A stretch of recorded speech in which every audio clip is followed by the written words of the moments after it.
नमस्कार साथियों, मैं मनीष भारती संस्कृति पीसीएस प्लेटफॉर्म पर आप सभी का स्वागत करता हूं।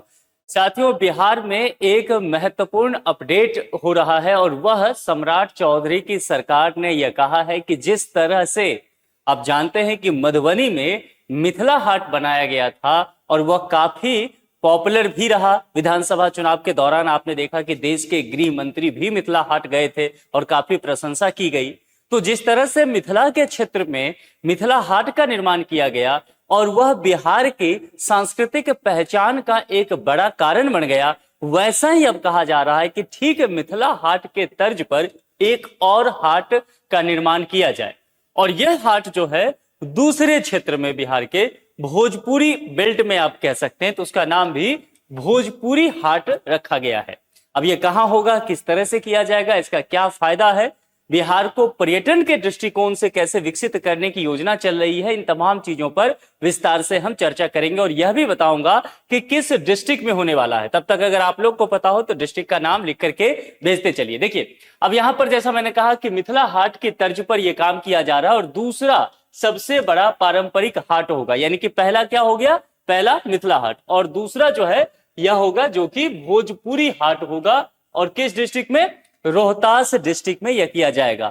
इसका निर्माण जो है वह इंद्रपुरी बराज के पास लगभग 10 एकड़ जमीन पर किया जाएगा और लगभग यहां पर 25.98 करोड़ रुपए जो हैं इस मद को लेकर के यहां पर खर्च भी किए जाएंगे। इससे महत्वपूर्ण बाकी बहुत सारी चीजें हैं जिसको एक एक करके लेकर के मैं चर्चा करूंगा। अब जरा यहां पर हम समझते हैं, भोजपुरी हाट के विषय में समझते हैं। देखिए, जब हम यहां बात करते हैं ना हाट शब्द का, तो बिहार के अगर आप रहने वाले हैं तो आप हाट शब्द से पहले भी ही परिचित रहे होंगे। दरअसल बिहार के गांव में साप्ताहिक हाट लगा करता है। यानी कि एक जगह गांव के पंचायत के किसी जगह पर सभी व्यापारी आते हैं, सब्जी हो गया, फल हो गया, मछली हो गया या जो भी अनाज, जो भी चीजें हैं दैनिक जीवन से उपयोग का, वो सभी एक जगह इकट्ठा होते हैं, बेचते हैं। तमाम गांव या पंचायत के लोग वहां जाकर के संध्याकालीन समय रहता है, परचेज करते हैं। उसको हाट कहते हैं बिहार में, यानी कि ग्रामीण बाजार आप कह सकते हैं। ठीक, तो कुल मिलाकर के ना इसी शब्द को, इसी नाम को पकड़ा गया और मिथिला के क्षेत्र में मिथिला हाट बनाया गया था जो कि मधुबनी डिस्ट्रिक्ट में रहा। और अब उसी चीज को कहा जा रहा है कि भोजपुरी हाट, ये निश्चित तौर पर रोहतास तो भोजपुरी बेल्ट में हो गया। तो केवल इसे बाजार के रूप में नहीं देखा जाएगा। गांव में जो हाट लगता है वो केवल बाजार होता है, खरीद बिक्री का काम होता है। लेकिन जब यहां पर भोजपुरी हाट की बात की जाएगी या मिथिला हाट जो पहले से तैयार है, ये केवल बाजार नहीं है। अब मैंने आपसे पहले भी कहा कि मिथिला हाट को लेकर के एक तरह से विधानसभा चुनाव के दौरान आपने देखा होगा बिहार की सांस्कृतिक पहचान बन के उभरा और खास करके मिथिला क्षेत्र के लिए ये सबसे एक महत्वपूर्ण आप कह सकते हैं पर्यटन स्थल के रूप में लोग इसे देखने लगे। बहुत सारे विदेशी लोग तक वहां जाने लगे कि ऐसा यहाँ पर क्या किया गया है। तो कुल मिलाकर के इसी तरह से जिस तरह से मिथिला की संस्कृति को मिथिला हाट में दिखाया गया है, भोजपुरी की संस्कृति, भोजपुरी में क्या खान पान होता है, लोक कला क्या है और पर्यटन, इस सब का केंद्र बनाने की बात की जा रही थी। देखिए, जब आप इन तमाम चीजों को जोड़ेंगे ना, आप इसका कंक्लूजन निकालेंगे तो आपको पता चलेगा कि रोजगार पर जोर देने की बात होगी। फिर सरकार की कोशिश है कि स्थानीय लोग जो हैं उनको किसी तरह रोजगार उपलब्ध कराया जा सके। और जैसे ही रोजगार होगा तो मैं बराबर कहता हूं बिहार की सबसे बड़ी समस्या एक है, वो है पलायन। पलायन बढ़ता जा रहा है, इसके ग्राफ में कमी देखने को मिलेगा। तो यहां आने वाले लोग भोजपुरी परंपरा को करीब से महसूस करेंगे। देखिए, वैसे भी आजकल देखेंगे ना, भोजपुरी गाना जो सॉन्ग होता है वो हर पार्टी की शान हो जाता है। फंक्शन कोई भी रहे, यूनिवर्सिटी में, कॉलेज में, हरियाणा का भी शादी हो, पंजाब का शादी हो, लेकिन भोजपुरी गाना जरूर बजता है। तो भोजपुरी ने अपनी पहचान एक बनाई है संगीत के माध्यम से, फिल्मों के माध्यम से, है ना। और भोजपुरी संस्कृति भी बहुत पुरानी और प्रसिद्ध है। तो कुल मिलाकर के इसी को लेकर के यहाँ पर चर्चा की जा रही है। अब योजना का उद्देश्य क्या है? देखिए, भोजपुरी संस्कृति और परंपरा, इसको राष्ट्रीय स्तर पर कैसे पहुंचाया जाए, इसको कैसे पहचान दिया जाए। जो स्थानीय कलाकार हैं, हस्तशिल्पकार हैं, छोटे व्यापारी हैं, उनको एक मंच देना। यानी कि जो भोजपुरी हाट रहेगा, जैसे मिथिला हाट में है कि व्यापारियों वगैरह को लेकर के स्टॉल दिया हुआ है जहां पर वो सामान परमानेंट बेच सकते हैं, ऐसा ही यहाँ पर।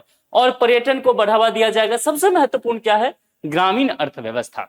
महात्मा गांधी कहते थे ग्राम स्वराज, उन्होंने एक पुस्तक लिखा और उन्होंने ग्राम स्वराज को लेकर के कहा कि जब तक गांव में स्वरोजगार की भावना आएगी, ग्रामीण अर्थव्यवस्था को हम दुरुस्त नहीं करेंगे, तब तक भारत दुरुस्त नहीं होगा। तो कुल मिलाकर के ग्रामीण अर्थव्यवस्था की बात करेंगे और इकोनॉमी में जो हम एमएसएमई सेक्टर की बात करते हैं ना, इसको दुरुस्त करने की कहीं ना कहीं यहां पर कोशिश की जा रही है।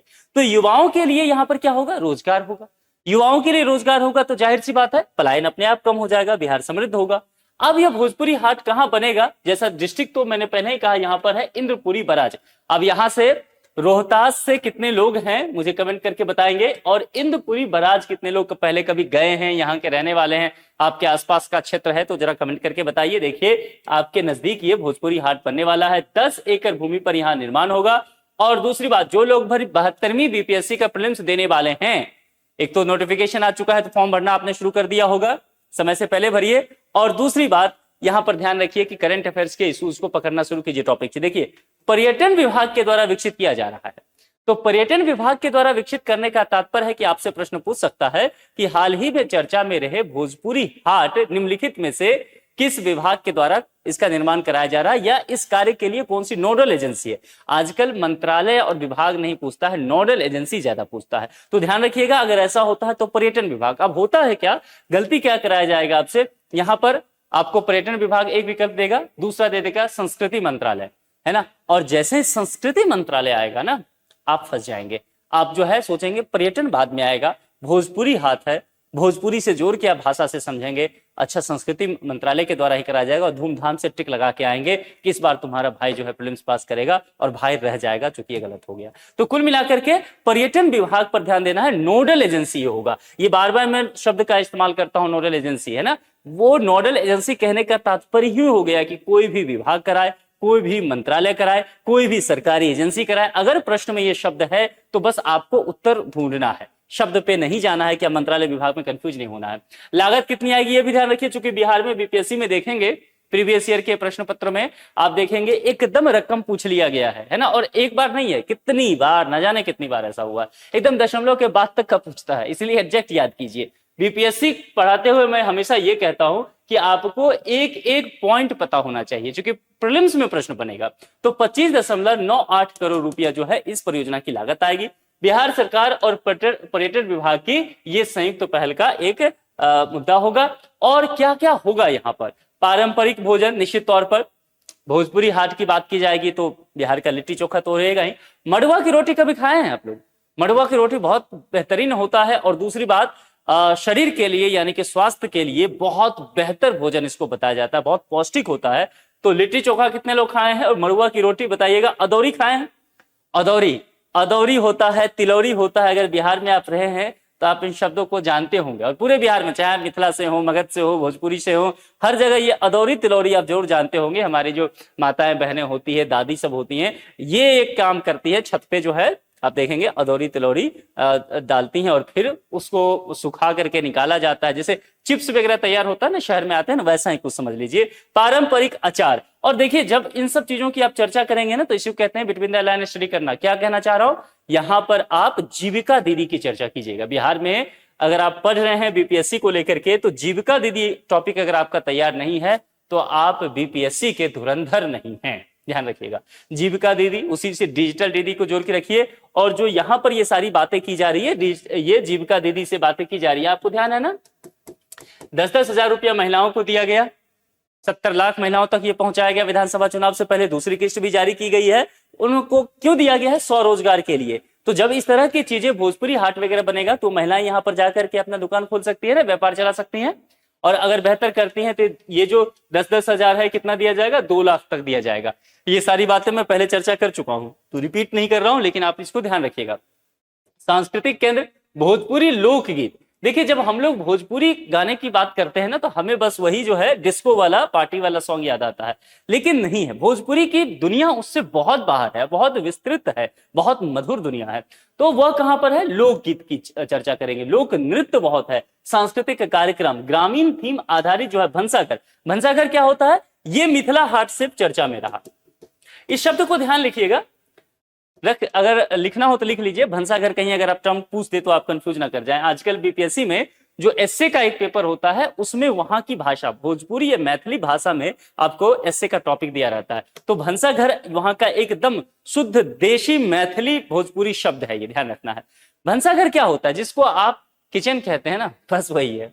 यानी कि रसोई घर जिसको आप हिंदी में कहते हैं, उसी को मैथिली में या भोजपुरी में भंसा घर कहा जाता है। भंसा करने का मतलब खाना पकाने की क्रिया जहां पर होती हो, बस इतना ही है और कुछ नहीं है। तो ग्रामीण थीम आधारित होगा। गांव में किस तरह से भंसा घर होता है, मिट्टी का चूल्हा, उस पे तावा, उसी पे रोटी पकाया जा रहा है, दिया जा रहा है, बैठ कहीं बगल में खाइए। अगर किसी ने मिथिला हाट आप में से गया हो तो कमेंट करके बताइएगा। भंसा घर का आनंद आप मिथिला हाट में जाकर के ले सकते हैं मधुबनी। पर्यटन सुविधाएं क्या होगी, रेस्टोरेंट होगा, गेस्ट हाउस, पर्यावरण अनुकूल कुटिया।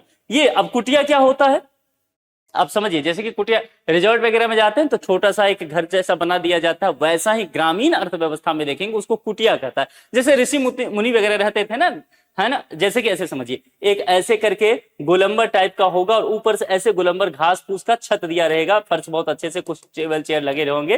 तो ऐसे समझिए कि जैसे हॉल टाइप का ही होगा, लेकिन वैसा एग्जैक्ट नहीं होगा। पहाड़ी क्षेत्र में जो होता है ना वैसा नहीं, कुटिया रहेगा, थोड़ा सा घास फूस ऊपर से दिया रहेगा, ऋषि महात्मा जैसा कुछ वैसा आप कह सकते हैं। पर्यावरण अनुकूल इसीलिए क्योंकि मैंने पहले कहा कुटिया है तो घास फूस उसमें रहेगा, तो उसमें आपको एसी लगाने की आवश्यकता नहीं है, ये ध्यान रखिएगा। घूमने फिरने की विशेष व्यवस्थाएं, ये तमाम चीजें जो है यहाँ पर व्यवस्थित करके दिया जाएगा। रोजगार पर प्रभाव, देखिए सबसे बड़ी बात तो यही है, बिहार सरकार लगातार यही कोशिश कर रही है कि किसी भी तरह से इस तरह तमाम परियोजना लाए जाए जो स्थानीय रोजगार को अवसर दे सके, लोगों को नौकरी दे सके। तो होटल, रेस्टोरेंट, अगर प्रत्यक्ष तौर पर कहें तो पर्यटन गाइड होगा, सुरक्षा कर्मी, सांस्कृतिक आयोजक होंगे, जो इवेंट मैनेजर वगैरह होते हैं, इन तमाम लोगों को, इन तमाम क्षेत्र से जुड़े हुए लोगों को रोजगार मिलेगा।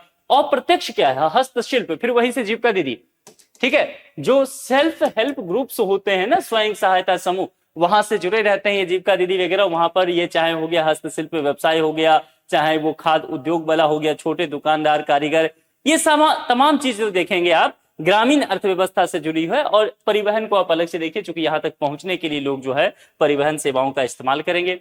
अब पर्यटन को कैसे फायदा मिलेगा, देखिए रोहतास किला और तुतला भवानी आने वाले पर्यटकों को बेहतर सुविधा मिलेगी। रोहतास का अगर क्षेत्र आप जाएंगे उधर ना, तो वैसे भी बहुत सारे उस एरिया में देखेंगे, कैमूर में, रोहतास में, सासाराम में, ये सब एरिया ऐसा जगह पूरा पड़ जाता है जहां पर बहुत सारे वाटरफॉल्स भी आपको देखने को मिलेंगे।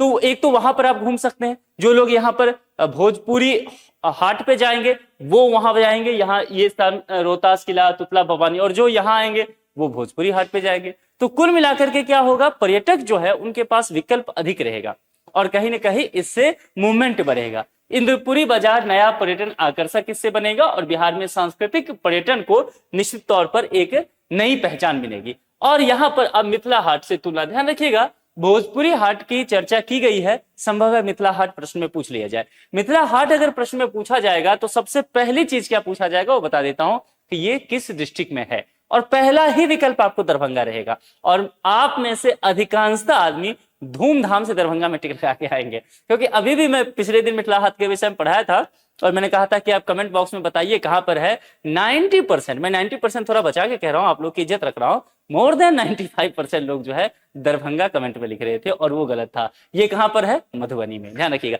एक्चुअली है क्या, दरभंगा और मधुबनी के ठीक बॉर्डर पे है, बहुत कम दूरी है। तो कई बार लोग ना, दरभंगा के लोग भी उसको मतलब मधुबनी ना मान के दरभंगा ही मान रहे होते हैं, और मधुबनी के लोग भी कहते हैं कि हाँ दरभंगा शहर जाना है तो मिथिला हाट होके जाएंगे। तो ये थोड़ी कंफ्यूजन है, लेकिन एग्जैक्टली वो लोकेशन कहां पड़ता है, मधुबनी में। तो ये ध्यान रखिएगा, ये प्रश्न पूछा जा सकता है। मिथिला संस्कृति को यहाँ पर राष्ट्रीय पहचान निश्चित तौर पर इसने दिलाई। मैं पहले ही कहा कि गृह मंत्री तक अमित शाह जो विधानसभा चुनाव में थे यहीं जाकर के रुके थे। ऐसा ही भोजपुरी हाट बनाने की बात की जा रही है और बिहार सरकार क्षेत्रीय संस्कृति जो है उसको पर्यटन से जोड़ करके इन तमाम चीजों को आगे बढ़ाने की कोशिश कर रही है। अब आप लोग मुझे बताइए, मिथिला हाट पहले से तैयार है, मिथिला के क्षेत्र को, लोगों को लेकर के पहले ही सांस्कृतिक पहचान उनका राष्ट्रीय अंतर्राष्ट्रीय स्तर पर बढ़ा है, भोजपुरी हाट बनाने की तैयारी चल रही है। मगध के लोग जो बहुत सारे जुड़े होंगे यहाँ पर, चाहे वो पटना से हो, गया जी से हो, नवादा से हो, है ना। तो आप लोग मुझे यहाँ कमेंट करके बताइए कि आपको लगता है कि मगध के हिस्से में भी मगध हाट क्या बनना चाहिए। आपके जो भी विचार है कमेंट बॉक्स में लिख करके जरूर बताइए। आज के लिए इतना ही। जुड़ने के लिए आप सभी का बहुत बहुत शुक्रिया। Thank you so much.